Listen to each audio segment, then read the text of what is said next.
میں صرف کر دیا گیا ہے، اب کیا کریں؟ چندہ جس مد میں لیا تھا اب کسی اور مد میں صرف کر دیا. مثلا جو سائل نے ہمیں سوال کیا کہ وہ مریض کے لیے چندہ لیا، مریض فوت ہو گیا، چندہ رکھا ہوا کیا کرے. تو اب یہ چندہ اگر بالفرض ان لوگوں نے کہیں اور مسجد کے پیٹی میں ڈال دیا اور وہ بھی ہلاک ہو گیا، ختم ہو گیا، چندہ چلا گیا، ٹھیک ہے نا. ورنہ پیٹی میں ڈال کر فوراً نکلوا تو سکتا تھا کہ وہ، مگر اب دے دیا اور سمجھو وہ فنا ہو گیا، چندہ اس نے کسی اور نیک کام میں خرچ کر دیا. تو اب اس کو چاہیے کہ جس نے چندہ دیا اس سے رجوع کرے اور اس کو وہی کہ اپنے پلے سے یا تو بھر دے، اور وہ اگر کہہ دے کہ ٹھیک ہے میں نے آپ کو معاف کیا تو معاف ہو جائے گا. واللہ تعالی اعلم ورسولہ اعلم عز وجل صلی اللہ تعالی علیہ وآلہ وسلم. صلو علی الحبیب صلی اللہ تعالی علی محمد. دیکھیں جیسے جشن ولادت کے لیے ہمارے یہاں چراغاں کے لیے چندہ ہوتا ہے، چراغاں کریں گے، ہرے جھنڈے لگائیں گے، تو یہ پھر جشن ولادت کے چندے میں آپ بولو کہ ہم محرم شریف کا کھچڑا بھی پکائیں گے تو 11ویں شریف کی 11 دیگیں بھی چڑھا دیں گے، تو یہ سب نہیں کر سکتے. جبکہ جشن ولادت کا آپ نے مخصوص کیا ہے تو وہ جشن ولادت ہی پر خرچ ہوگا. 11ویں شریف کے لیے اگر چندہ کیا تو 11ویں شریف ہی میں استعمال ہوگا. اگر آپ نے 25ویں شریف میں یوم رضا کے لیے چندہ کیا تو اب یہ یوم رضا پر ہی خرچ ہوگا.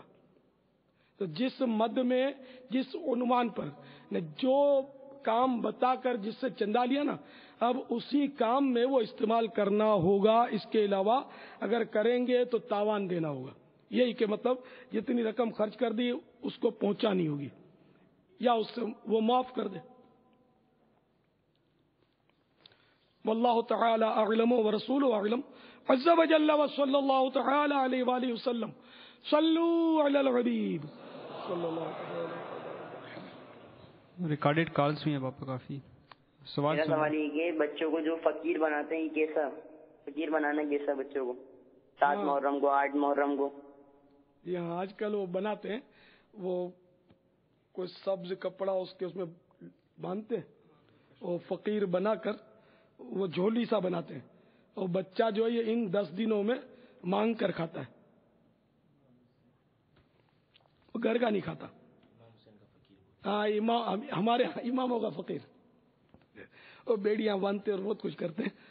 یہ سب باہر شریعت میں ان طریقوں کو، اور فتح رضویہ شریف میں ان طریقوں کو منع فرمایا گیا ہے کہ یہ طریقے درست نہیں ہیں، ان سے مسلمانوں کو بچنا چاہیے. واللہ تعالی اعلم ورسولہ اعلم عز وجل وصلی اللہ تعالی علیہ وآلہ وسلم. صلو علی الحبیب صلی اللہ تعالی علی محمد. سوال سنائیں. میں مسجد سے بول رہا ہوں، بابا سے سوال کرتا ہوں. مجھے جھوٹ نہیں مجھ سے چھوٹ رہا، معلوم نہیں میں کیا کر رہا ہوں، جھوٹ نہیں مجھ سے چھوٹتا، میں جھوٹ سے میرا پیچھا نہیں چھوٹتا، میں کیا کروں؟ کیا کریں؟ فوراً سے پیشتر توبہ کریں، ٹھیک ہے نا. اور توبہ کے جو ارکان ہیں اس کو بھی توجہ میں رکھیں. ایک تو یہ کہ اپنے گناہ کا اعتراف کرے اور اس کا ذکر کر کے اللہ تعالیٰ سے معافی طلب کرے کہ میں نے جھوٹ بولنے کا جو گناہ کیا اس سے توبہ کرتا ہوں، اور ساتھ میں عہد بھی کرے کہ آئندہ جھوٹ نہیں بولوں گا. اچھا، اب عادت نہیں جاتی، ٹھیک ہے نا. یہ توبہ تو اب کر لیجئے، توبہ کر لیجئے. اور اب کی عادت نکالنے کے لیے جھوٹ سے بچنے کے فضائل اور جھوٹ بولنے کے عذابوں کی طرف آپ توجہ فرمائیں، اس کا مطالعہ فرمائیں.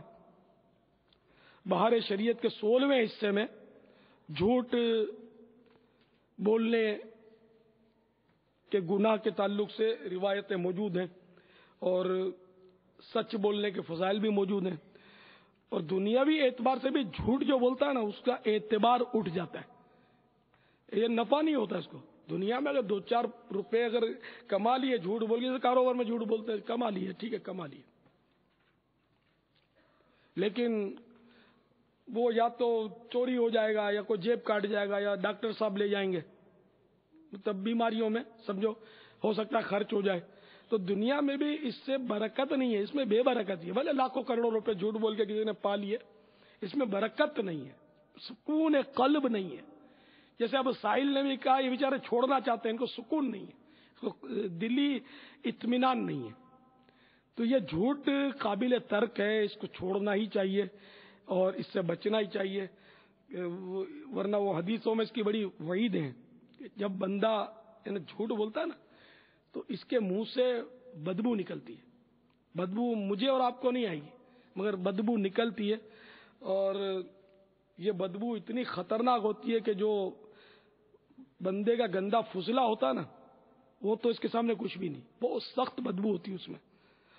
اس جھوٹ کی بدبو سے فرشتہ 1 میل دور چلا جاتا ہے. بندہ سچ بولتا رہتا ہے، بولتا رہتا ہے، بولتا رہتا ہے، یہاں تک کہ اللہ کے یہاں اس کو صدیق لکھ لیا جاتا ہے.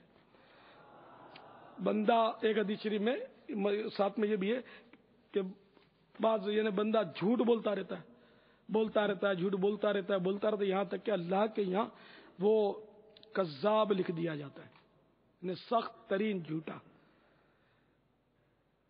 تو اس لیے وہ جھوٹ جو ہے اس کا بہت نقصان ہے. ایک روایت میں یہ بھی ہے کہ میرے آقا مدنی مصطفیٰ صلی اللہ تعالی علیہ وآلہ وسلم نے ایک منظر یہ بھی دیکھا کہ ایک شخص لیٹا ہوا ہے، دوسرا شخص اس کے سرانے ایک سنسی یا سمجھو پلاس نما کوئی اوزار لیے، اور اس اوزار سے اس کی باچھ میں، باچھ یہ جو 2 کونے ہیں نا جہاں یہ ہمارا منہ کھلتا ہے تو یہ دونوں طرف کونے ہیں، یہ باچھیں کہلاتی ہیں، اور یہ باچھ، یہ بھی باچھ، ٹھیک ہے نا.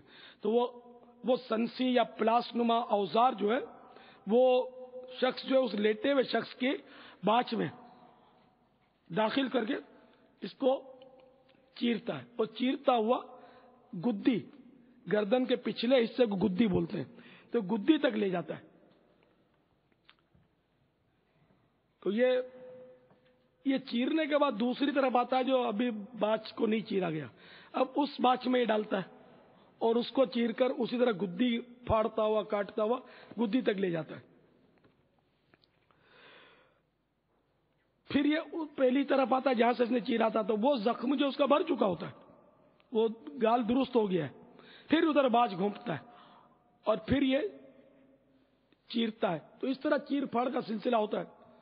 بارگاہ رسالت میں عرض کیا گیا کہ یہ اس شخص کا عذاب ہے، سزا ہے کہ جو جھوٹی افواہیں اڑاتا ہے. تو جھوٹی افواہیں اڑانے والے کا یہ عذاب ہے. اب یہ کتنا سخت ہے، اور اس کی یوں ابھی سن لیا ہم نے، ہم پر کچھ اثر ہوا نہیں ہوا. اگر اپنی طاقت کا اندازہ لگانا ہے تو آپ انگلیاں ڈال کے تھوڑا کھینچ کے دیکھیں آپ کو کیسا لگتا ہے. اس میں دھار بھی نہیں ہے، پتا چلے گا کہ کتنے 200 ہوتے، زور سے کوئی کھینچنا مت، زخمی ہو جائیں گے. تو وہ جب وہ سنسی سے چیرے گا تو کتنی تکلیف ہوتی ہوگی. نہ 1 بار نہ 2 بار، یہ سلسلہ چلتا رہے گا، نہ جانے کب تک. غالباً قیامت تک کا ہے، روایت میں بھول گیا ہوں میں. تو یہ سلسلہ چلتا رہے گا. تو اس لیے وہ جھوٹ سے توبہ کیجئے، اس سے بچنے کی پوری کوشش کیجئے. اپنے کو سزا رکھ دیجئے کہ اب میرے منہ سے جھوٹ نکلا، توبہ تو اس پہ واجب ہو ہی گئی، فوراً توبہ کر لیجئے. توبہ تو کر ہی لیجئے.